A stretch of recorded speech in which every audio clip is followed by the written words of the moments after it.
Olá pessoal, tudo bom com vocês? Espero que esteja tudo bem. Estamos chegando próximos ao final do ano, o Natal já está chegando, a aula está terminando. Vamos então, com o gás que a gente ainda tem, estudar bastante, fazer os exercícios para acabarmos o ano bem, né? E festejarmos com os nossos familiares no final do ano. Então hoje nós vamos na nossa aula de matemática, com muita alegria e disposição. Vamos fazer e relembrar alguns conceitos. Hoje nós vamos trabalhar um pouquinho com o EMAI. Nós vamos trabalhar nas páginas 56 a 62, a unidade número 8, sequência didática número 8. Ok? Prestem atenção na explicação. Tudo aquilo que vamos ver agora, nós já estudamos, então não é um assunto novo para vocês, mas é bom a gente relembrar sempre. Então, anote aí, qualquer dúvida estou à disposição de vocês no WhatsApp, tá bom? Então vamos lá. Vamos então, pessoal, como eu falei para vocês, nós vamos hoje ver os conteúdos que estão na sequência didática número 8 do EMAI, página 56 a 62. Nós vamos falar um pouco sobre os números racionais em situações problema. Então vamos lá, e falando em situação problema, vamos pensar um pouquinho. Tá? Como nós podemos resolver situações problemas? Vocês sabem o que a gente deve fazer para nos ajudar a resolver alguma situação problema? Os probleminhas de matemática que se apresentam a nós. Como nós vamos resolver?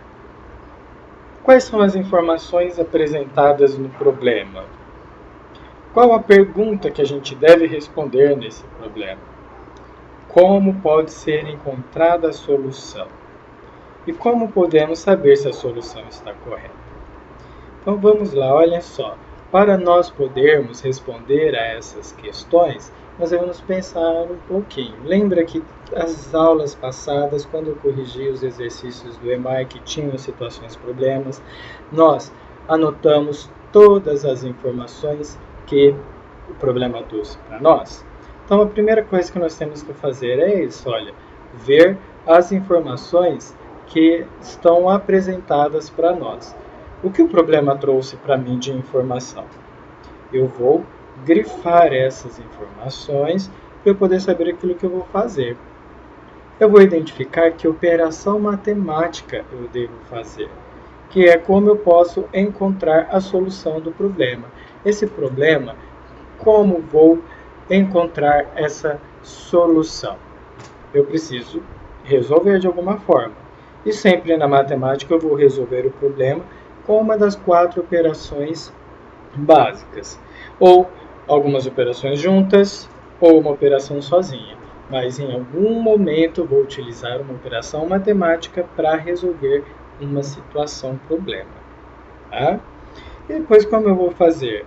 Eu tenho que grifar a pergunta para poder, ao final de sua conta, responder de maneira satisfatória. Seria o quê? Que pergunta eu devo responder? Eu tenho que saber a resposta que eu tenho que dar. Me perguntaram algo e eu tenho que responder a esse algo que perguntaram. Tá? E como eu vou saber se a solução está correta? Ou seja, se a minha operação matemática está correta, se eu fiz os meus cálculos da maneira certa. Eu posso utilizar a prova real ou a operação inversa, que, por exemplo, a adição, para eu poder fazer a prova real da adição, eu faço a multiplicação e vice-versa.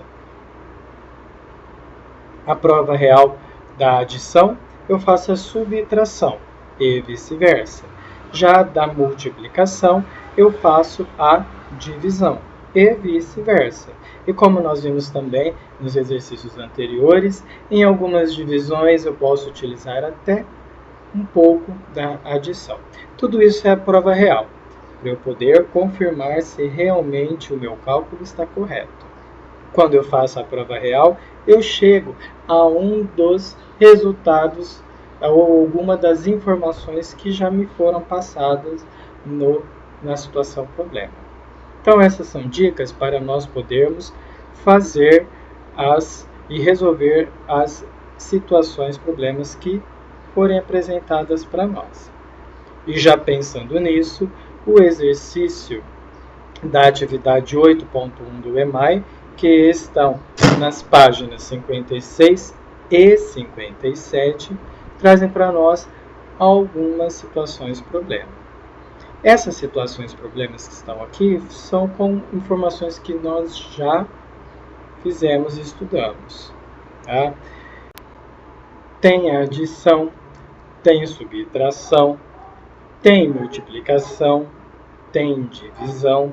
Todas as operações matemáticas que estudamos estão para podermos fazer aqui. Então, qual a primeira coisa que você fará nessas situações problemas? Ver as informações. Então, das informações, eu vou ver os números. Depois que eu vir os números, que são os dados que me apresentaram o problema, eu vou ver qual é a pergunta. Tá? Por meio da pergunta, eu já vou conseguir pensar qual é a operação matemática para eu resolver isso. Ok?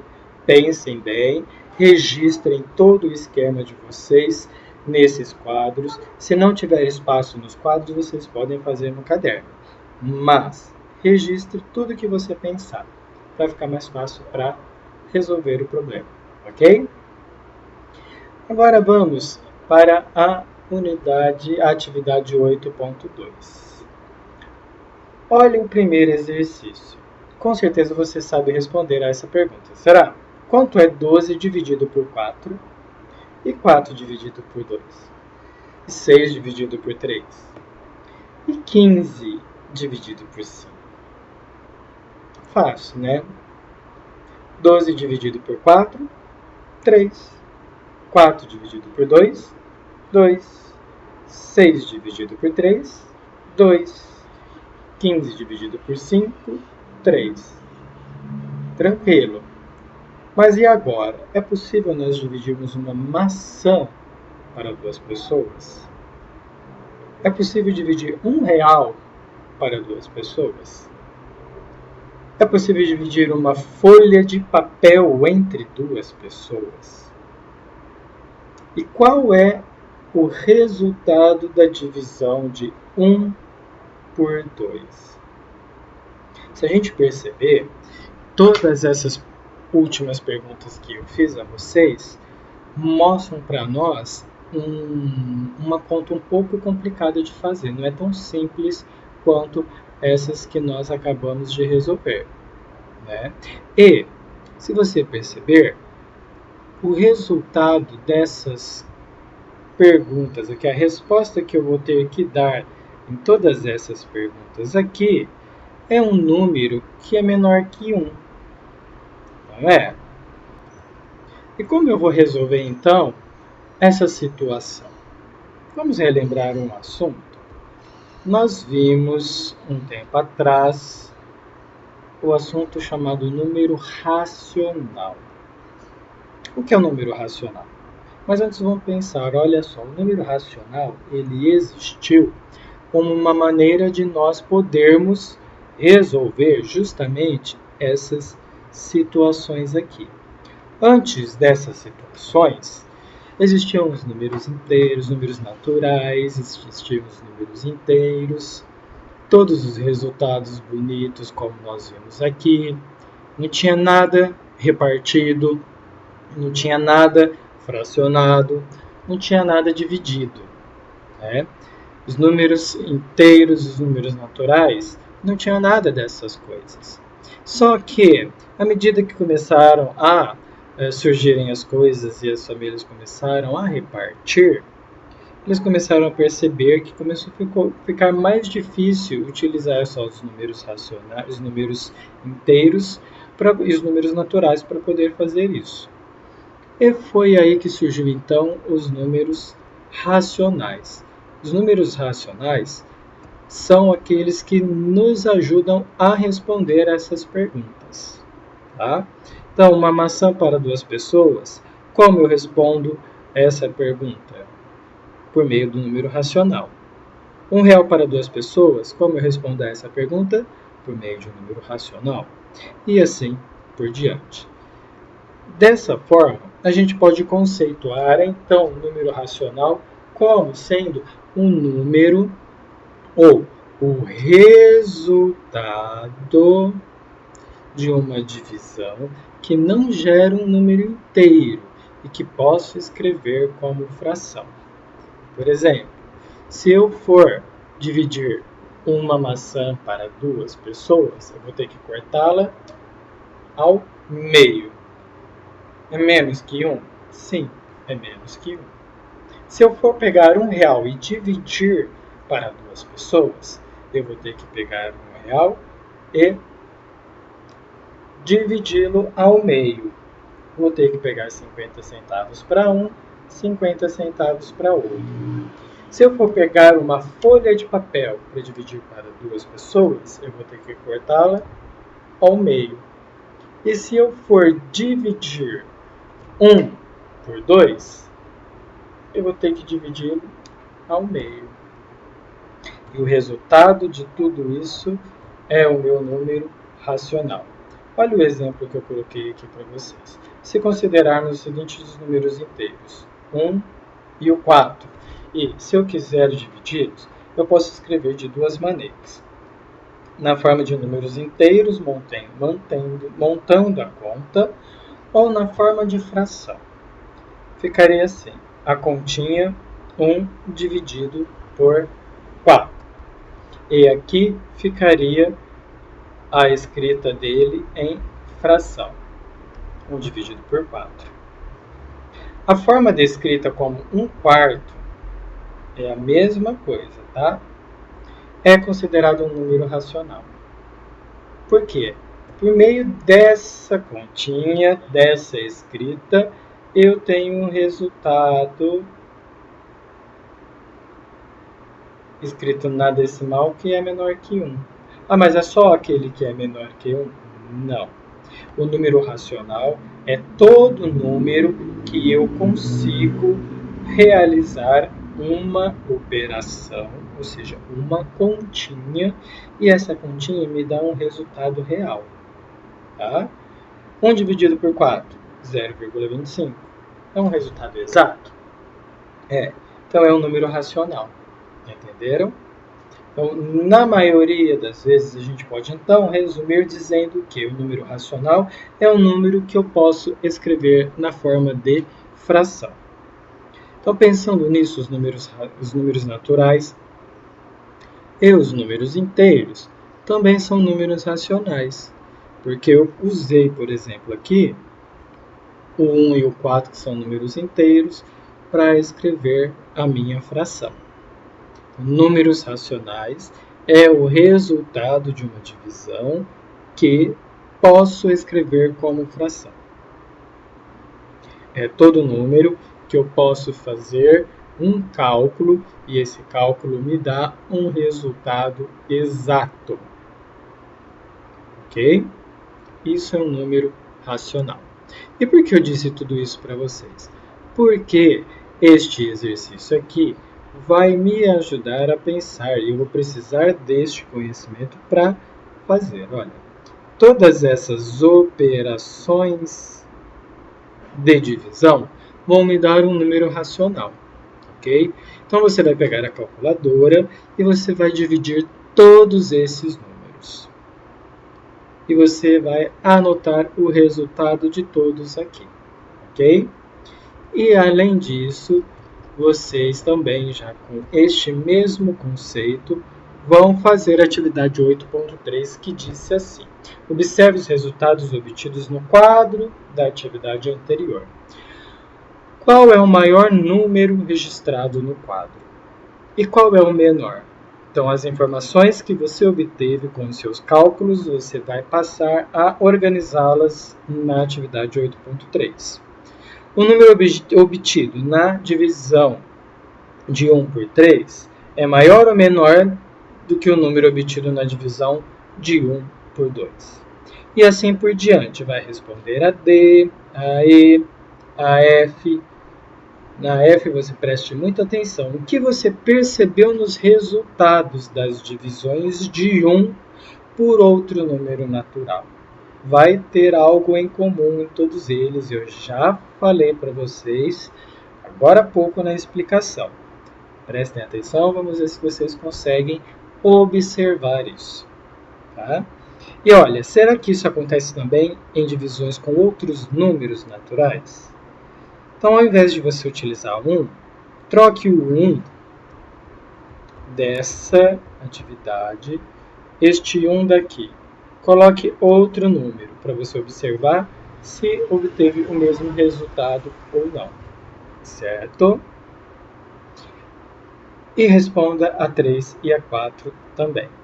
Só que na 4 você vai fazer uma regrinha. Formule uma regra para comparar números racionais expressos na forma decimal. Número expresso na forma decimal, número racional, é dessa maneira aqui. Que no meu exemplo eu trouxe e coloquei assim. Então, este 1/4, que é o número em fração, na forma decimal, é representada dessa maneira. Tá bom? Então, exercício 8.2 e 8.3 vai utilizar essa explicação. Certo? Agora nós vamos para o exercício 8.4. Mas antes, olha só. Qual é o maior número entre esses? 3,15 e 8,5. Ou 3,15 e 8,5 décimos. Entre esses números aqui, qual é o maior? E entre esses números aqui, qual é o maior? Se a gente observar, eu vou pintar aqui para vocês. Opa! Esse número aqui é o maior deles. Esse número aqui é o maior deles. E esse número aqui é o maior deles. Um número decimal é aquele que eu posso escrever utilizando a escrita decimal, ou seja, os algarismos de 0 a 9. Então, toda vez que eu falar para vocês assim, que eu vou escrever um número na forma decimal, eu vou utilizar algarismos de 0 a 9. Foi o que aconteceu neste exercício aqui. A minha escrita decimal, olha, não é de 0 a 9, 0,25? Sim, é de 0 a 9. Por isso que é a escrita decimal, que não está na forma de fração. Tá? E baseado nisso, o exercício 8.4 está trazendo para nós a seguinte brincadeira. Você vai olhar aí na sua casa, com quem você puder, vai confeccionar um baralho com as seguintes cartelas. Você vai lá no anexo 4 do EMAI, vai pegar o que está lá para montar a sua cartela. Estão aqui os números que você vai utilizar, tá? Está lá no anexo também. Você pode pegar para montar o seu joguinho. E agora, preste atenção nas regras desse jogo. Coloque as cartelas com os números virados para baixo e você vai embaralhar, igual um jogo na memória. Tá? Cada um deve sortear 7 cartas. Então você vai escolher 7 cartas. Na primeira rodada, cada jogador coloca uma de suas cartas na mesa com o número virado para cima. Aí você vai mostrar o número que está na sua cartela. Quem apresentar o maior número ganha as 3 cartas colocadas na mesa. Entenderam? Então vocês percebem que eu tenho números de 1 até, deixa eu ver, o maior 14,1, que é o maior. Não tem 99, que é o maior. Isso. Então tem diversos números aqui. Desses números vocês vão brincar, jogando e mostrando qual o maior número que você tem na sua cartela. Tá? Ganha quem ganha. O jogo prossegue da mesma forma por mais 6 rodadas. Então vocês vão fazer isso 6 vezes, ok? E ganha quem conseguir, usando a calculadora, cada um adiciona os pontos das cartas que conseguiu ganhar. Então, por exemplo, eu joguei a minha carta maior foi 4,8. Então, eu vou pular 4,8. Esse é o meu ponto. Na minha segunda rodada, a minha maior carta foi 11, mais 11. Na minha terceira rodada, a minha carta foi 99, mais 99. E eu vou somar depois o resultado disso. Ok? Vou colocar aqui os meus pontos. Ganha quem tiver maior ponto. Certo? Eu quero ver vocês brincarem um pouquinho, se divertirem, um pouquinho, relaxar um pouquinho disso tudo que nós estamos estudando. Matemática também é divertida, matemática também é jogo. Vamos lá, quero ver vocês enviarem para mim alguns vídeos ou fotos de vocês brincando. Eu quero ver quem da família vai ganhar, tá bom? Fico no aguardo. Vamos continuar.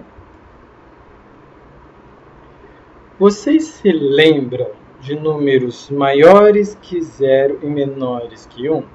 Estamos falando disso até agora. Lembram desses números? Como nós podemos ler, por exemplo, este número e este número. E deles, qual é o maior e o menor desses números? Esse nós podemos ler, por exemplo, meio, ou nós podemos ler 5 décimos. Esse daqui nós podemos ler 3 décimos, 8 décimos. E qual é o maior? O maior é este. E o menor? O menor é esse. Vocês já viram algum desses números localizados numa régua? Percebam que a nossa régua tem um monte de filetezinhos, não tem? Do 0 ao 1 tem filetes. Do 1 ao 2 também tem um monte de filetezinho. Né?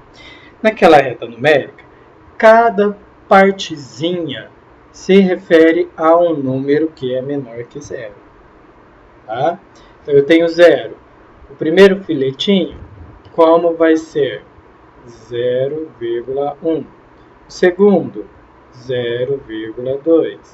O terceiro, 0,3. E assim por diante. Quando eu chegar no 0,9, a minha régua vai apontar para o número 1.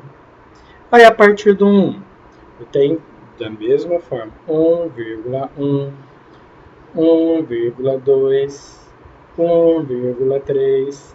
Quando ele chegar no 1,9, a minha régua vai mostrar o número 2. E assim vai até 10, só a régua foi de 10 centímetros, até o 15, até o 20 ou até o 30. Né? Agora, vamos pensar nisso que nós acabamos de falar, observando este exercício. Assim como uma régua, aqui tem uma reta numérica. E pensa como você pode localizar esses números nessa reta que está ali. Use uma régua para te ajudar, tá? E olha esses números que eu acabei de mostrar para vocês. Responda, como nós vamos poder ler esses números aqui? Qual é o maior? Esse ou esse? Qual é o menor entre esse número e esse número? Qual é o número que foi registrado entre esse e esse? Não sei. Dei uma olhada aqui e dei uma olhada aqui. Lembra? Conta, usa régua, ok? Vejam esses exemplos que eu trouxe aqui para vocês, para ajudá-los, tá?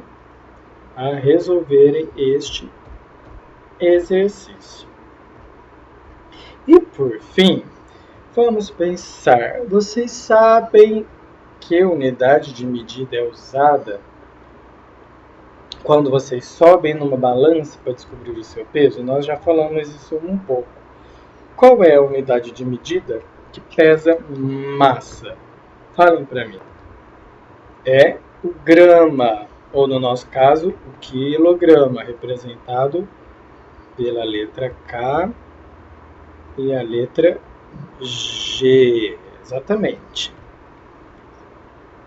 Acabamos de falar essa unidade. Agora, quem pesa mais de 40 quilos?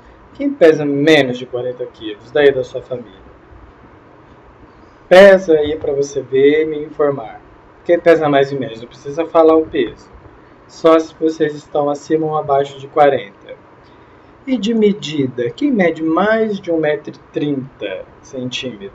E quem mede menos? Registrem tudo isso no caderno para que vocês agora comecem a fazer os exercícios da página 62 e que vamos falar agora. Olha só, o professor Patrick, lá do Anacleto, ele precisa compor um grupo de estudantes para um campeonato de atletismo.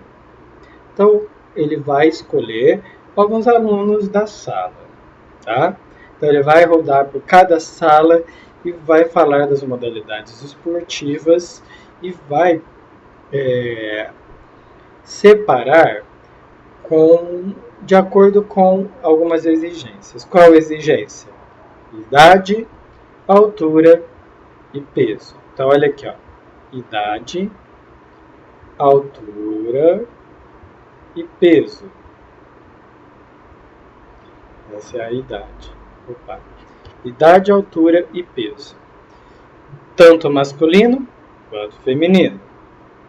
Então ele começou a organizar essa tabela para formar essas equipes. E no quinto ano A, ele formou as seguintes equipes. Pegou Gabriel, Bruno, Leonardo e Daniel, com as suas idades, suas alturas e seus pesos. Pegou a Júlia, a Luísa, a Beatriz e a Milena, também com suas idades, alturas e pesos. Agora pense um pouquinho. Quais desses estudantes pesam mais de 40 quilos? Quais pesam menos? Qual a menina mais alta? Quanto ela mede? E o menino mais baixo? Quanto ele mede? E a menina mais alta é a mais pesada? O menino mais baixo é o mais leve? Todas essas informações vocês vão retirar observando essas duas planilhas, ok? Registros de informações que nós vamos observar aqui a escrita de números decimais menores que 1. Nós acabamos de dar uma olhada aqui como nós observamos na reta numérica os números quebrados, vamos dizer assim, depois da vírgula, que seriam esses. E agora nós vamos ver na prática a utilização desses números. Observe e anote, ok? Pessoal, então por hoje é só. Espero que vocês tenham entendido todo o conteúdo, compreendido tudo o que eu expliquei. E se ainda assim ficou com alguma dúvida, podem mandar um recado que nós vamos tirar as dúvidas de vocês. Bons estudos a todos e até a próxima aula. Tchau, tchau.